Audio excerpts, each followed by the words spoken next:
Haleluya, haleluya, haleluya. Salam saudaraku, ratapan 3 ayat 22 sampai 23. Sebab kebaikan Bapa Yahweh itu tidak pernah berhenti.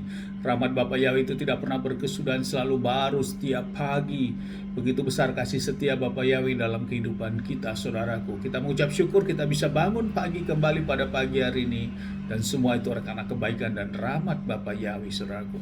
Renungan KPI Mayim Kahim pada hari Senin tanggal 9 Agustus 2021 atau pada tanggal 1 Elul 5781 yang merupakan kelanjutan dan pembacaan renungan Torah kita ambil dari kitab Devarim atau kitab Ulangan 13 ayat 1 sampai 3 yang berkata demikian, saudaraku. Apabila seorang nabi atau seorang pemimpin bangkit di antaramu dan dia memberimu suatu tanda atau mukjizat, dan tanda atau mukjizat yang diramalkan kepadamu itu terjadi dengan mengatakan, mari kita mengikuti ilah-ilah lain yang tidak engkau kenal dan mari kita beribadah kepadanya, maka janganlah mendengarkan perkataan nabi itu atau mimpi pemimpin itu, sebab Yahweh Elohimmu sedang mengujimu untuk mengetahui apakah kamu mengasihi Yahweh Elohimmu dengan segenap hatimu, dengan segenap jiwamu. Saudaraku, perikop yang baru saja kita dengarkan di dalam bacaan Torah di kitab Ulangan 13 ayat 1 sampai 3 ini adalah tentang melawan penyembahan berhala.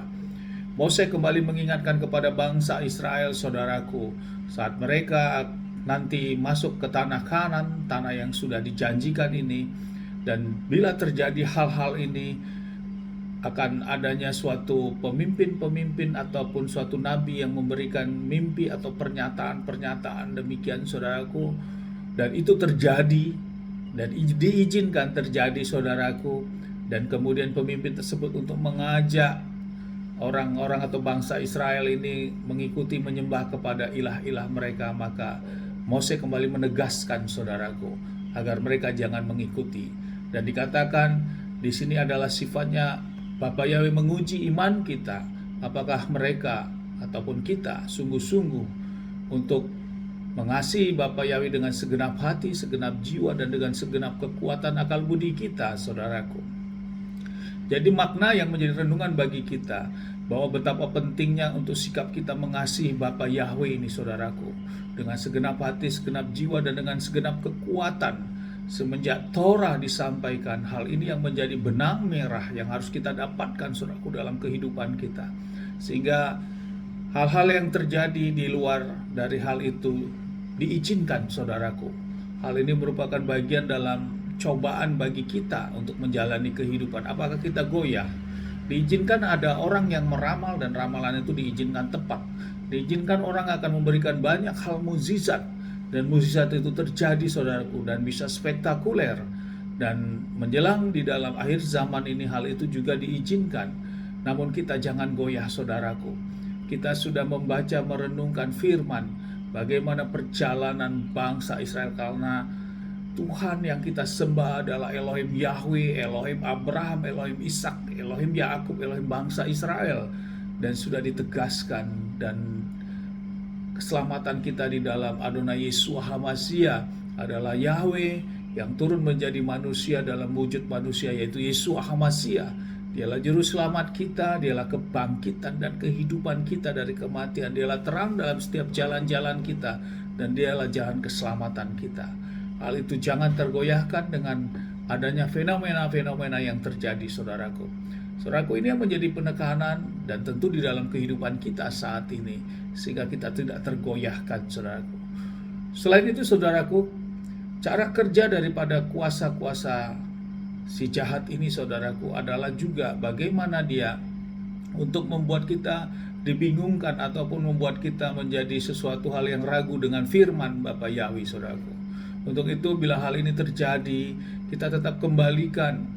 Kita harus uji dengan firman, saudaraku.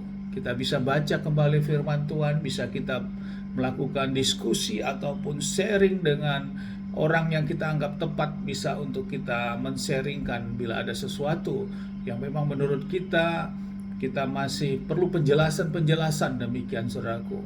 Siapapun itu yang saudaraku anggap dia pantas untuk melakukan sharing, saudaraku. Namun Bila hal itu sudah menjadi suatu hal yang didapatkan oleh kita, maka kita memang saat ini dituntut memiliki roh kepekaan, saudaraku.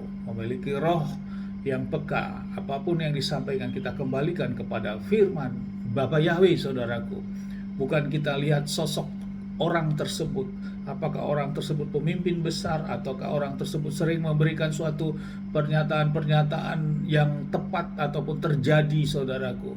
Kita jangan lihat itunya, tapi statement yang disampaikan yang akan dan kita akan lakukan, tentu kita harus uji dulu dengan firman Bapa Yahweh, saudaraku, sehingga hidup kita juga tidak keluar dari perintah dan ketetapan-ketetapan Bapa Yahweh. Karena itulah wujud kita mengasihi Bapa Yahweh dengan segenap hati, segenap jiwa, dan dengan segenap kekuatan kita. Memang harus berjuang, ya harus berjuang. Memang harus melakukan, ya harus melakukan. Memang harus dikerjakan, ya harus dikerjakan. Memang harus keluar dan harus berangkat, ya memang kerja dan harus berangkat dan harus bekerja, saudaraku. Kita tidak bisa diam saja tiba-tiba seperti seketika itu juga. Tidak seperti itu di zaman kita sekarang, saudaraku. Untuk itu semua kembali kepada kita, bagaimana sikap hati kita untuk menyikapi hal-hal itu dan juga menyikapi kehidupan ini. Dan lewat ini juga Yesus HaMasiah menegaskan tentang hal penyembah-penyembahan berhala ataupun penyesat-penyesat ini, saudaraku. Di dalam Matius 7 ayat 16-17 berkata demikian. Dari buahnya lah kamu akan mengenal mereka seutuhnya. Bukankah tidak pernah seorang memetik buah anggur dari semak duri atau buah ara dari pohon berduri? Jadi setiap pohon yang baik menghasilkan buah yang baik, tetapi pohon yang buruk menghasilkan buah yang buruk. Yesus katakan hal ini, saudaraku, tentang mengenai penyesat-penyesat, dan ini menjadi kewaspadaan bagi kita. Buah memang tidak langsung biji ditanam langsung berbuah, saudaraku. Biji tersebut perlu proses, perlu waktu, dan nanti waktunya akan kelihatan buah-buah yang akan terjadi, saudaraku. Inilah yang menjadi renungan bagi kita pada pagi hari ini, untuk kita terus tetap waspada dalam menjalani kehidupan hari-hari ini, saudaraku. Dan kita saling mendoakan satu sama lain oleh cinta kasih Bapa Yahweh di dalam Adonai Yesus HaMasiah. Amin, haleluya. Sukses besar buat kita, maju terus dalam iman. Dari tempat ini saya berdoa, Bapa yang memberkati dan melindungi kita semua dimanapun kita berada. Bapa yang menyinari wajahnya kepada kita, memberikan kita kasih karunia. Bapa Yahweh menghadapkan wajah kepada kita, memberikan kita damai sejahtera. Apapun yang kita kerjakan, apapun yang kita lakukan sepanjang hari ini, saya berdoa semuanya menjadi berhasil dan untuk kemuliaan hormat bagi Bapa Yahweh. Dan kita orang-orang yang percaya kepada Bapa Yahweh di dalam Adonai Yesus HaMasiah, kita memiliki roh yang lebih besar daripada yang ada di dunia ini. Dan kita mau melakukan perintah dan ketetapan Bapa Yahweh. Kita tidak dipermalukan dan hidup kita diberkati. Itu janji firman, saudaraku. Amin, haleluya. Shalom, saudaraku.